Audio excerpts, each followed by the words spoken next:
আরে আরে যাচ্ছ কোথায় জানো? আজকে যাব আমি আমার শ্বশুর বাড়িতে আইবুড়ো ভাত খেতে। এবার বলবে যে শ্বশুর বাড়িতে আবার কেউ আইবুড়ো ভাত খেতে যায় নাকি? তাহলে একটা সিক্রেট শেয়ার করি শোনো। আমি যখন স্কুল লাইফে পড়ি তখন আমার একটা ছেলে বেস্ট ফ্রেন্ড ছিল, আর সেই ছিল আমার ক্রাশ। তাই কি আর করলাম, আমি আমার বয়ফ্রেন্ডের সাথে ব্রেকআপ করে নিলাম আর ক্রাশকে পটিয়ে নিলাম, আর এখন তার সাথেই আমার বিয়ে হবে।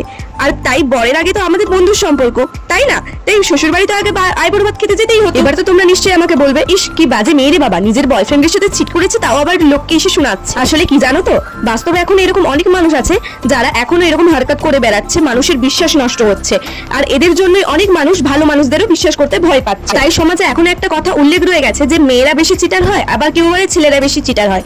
আসলে মেয়ে ছেলের উপর ডিপেন্ড করে না, ডিপেন্ড করে মানুষটার উপর। তাই বোন আর ভাই সবাইকেই আমি বলে রাখি, যারা যারা প্রেম করবে অবশ্যই কিন্তু মানুষটাকে আগে ভালো করে চিনে নিও। জাস্ট এটুকুই বলার ছিল। যাই হোক, আমি তো চলি আমার আইবুড়ো ভাত খেতে, আর তোমরা কিন্তু অবশ্যই জানিও আমার লুকটা কেমন।